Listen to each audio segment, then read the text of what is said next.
કાર્યક્રમના અધ્યક્ષ આદરણીય સંગીતાબેન તેમજ આપણા જિલ્લા પ્રાથમિક શિક્ષણાધિકારી શ્રીમાન નિશાંત દવે સાહેબ, આદરણીય નાયબ ડીપીઓ શ્રીમાન રાઠવા સાહેબ, જિલ્લા કોઓર્ડિનેટર વસંતભાઈ, અમારા જિલ્લા પ્રાથમિક શિક્ષક સંઘના પ્રમુખ શ્રીમાન સુરેશભાઈ ભગત સાહેબ તેમજ શૈક્ષિક મહાસંઘના અધ્યક્ષ આદરણીય જાદવ સાહેબ, તેમજ આજે સક્ષમ શાળા એવોર્ડ પ્રાપ્ત કરી રહેલ તેવી શાળાઓના તમામ બાળકો, શિક્ષકો, એસએમસીના સભ્યો, બીઆરસી સાહેબશ્રીઓ, ટીપીઓ સાહેબશ્રીઓ અને આખા નર્મદા જિલ્લાની અંદરથી જે પણ આ કાર્યક્રમની અંદર ઉપસ્થિત છે તે તમામ આદરણીય વડીલો, માતાઓ, બહેનો સૌને આજના કાર્યક્રમની ઘણી ઘણી શુભકામનાઓ પાઠવું છું.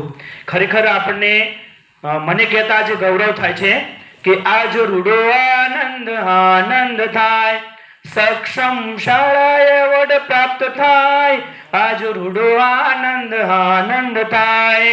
આપણે બધા જ જાણીએ છીએ મિત્રો કે સારું કાર્ય આપણે કરતા રહેશું તો હંમેશ માટે કોઈક ને કોઈક કદર કરનાર તો છે જ. અને ખરેખર આ એક ગૌરવની બાબત છે કે યુનેસેફ, સમગ્ર શિક્ષા અભિયાન અને આપણી જિલ્લા શિક્ષણ પંચાયત, આપણું જે પ્રાથમિક શિક્ષણ વિભાગ દ્વારા જે આજે ખૂબ સરસ મજાનો આપણો આ કાર્યક્રમ યોજાઈ રહ્યો છે અને આપણને આજે જ્યારે સક્ષમ શાળા એવોર્ડ પ્રાપ્ત થયો છે, બોરીદરા શાળાને જ્યારે સક્ષમ શાળા એવોર્ડ પ્રાપ્ત થયો છે ત્યારે ખરેખર આખું ગામની અંદર એક પ્રકારનો ઉલ્લાસ છે.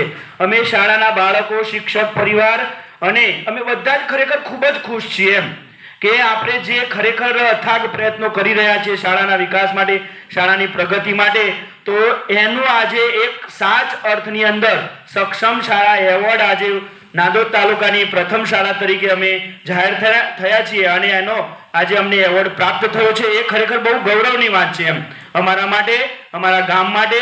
અને સાથે સાથે અહીંયા જે પણ શાળાઓ સક્ષમ શાળાઓનો એવોર્ડ પ્રાપ્ત થયો છે એ તમામ શાળાઓ ઉત્સાહિત છે. અને આપણા આદરણીય ડીપીઓ સાહેબે કીધું કે હું તો ઈચ્છું છું કે મારા નર્મદા જિલ્લાની 680 શાળાઓ સક્ષમ બને. ખરેખર આ બહુ મોટી વસ્તુ છે એમ. દરેક શાળા સક્ષમ બને, દરેક શાળા આગળ વધે એ ખૂબ સારી બાબત છે એમ.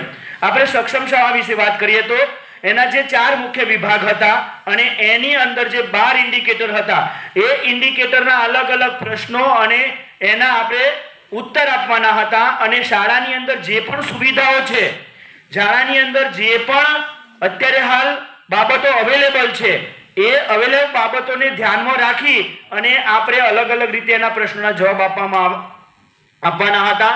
એ અંતર્ગત અમે ખૂબ જ ધ્યાનથી અને જે પણ શાળામાં સુવિધા પ્રાપ્ત છે કે શાળા સલામત હોય, શાળા સક્ષમ બને, શાળા હરિયાળી હોય, શાળાની જે સુવિધા છે એ સુવિધાને ધ્યાનમાં રાખી અમે પ્રશ્નોના જવાબ આપ્યા હતા. અને ત્યારબાદ એનું વેરિફિકેશન પણ થયું હતું, ક્રોસ ચેકિંગ પણ થયું હતું. અને એ બધી બાબતોને ધ્યાનમાં રાખી અને છેલ્લે અમે નાંદોદ તાલુકાની અંદર જે પ્રથમ નંબર પ્રાપ્ત થઈ અને ખરેખર આજે સક્ષમ શાળાનો એવોર્ડ પ્રાપ્ત થયો છે એ ખરેખર ખૂબ જ ગૌરવ બાબત છે અમારા માટે.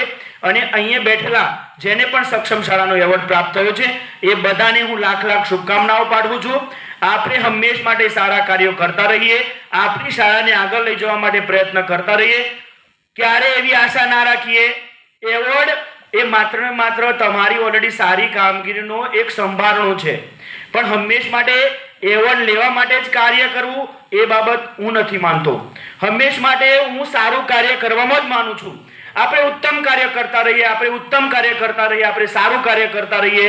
જો સારું કાર્ય કરીશું તો એક દિવસ 100% આપણને સફળતા મળશે. આ એક આપણું ફળ છે. દાખલા તરીકે આપણે આંબો વાવ્યા પછી એ વિશાળ વટવૃક્ષ થયું અને વટવૃક્ષ થયા પછી એ આપણને કેરી આપે છે, તો એ આપણું ફળ છે.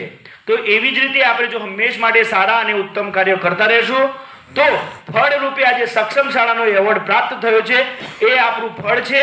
અને હંમેશ માટે કાર્ય કરતા રહેવું એ આપણી બધાની જવાબદારી છે.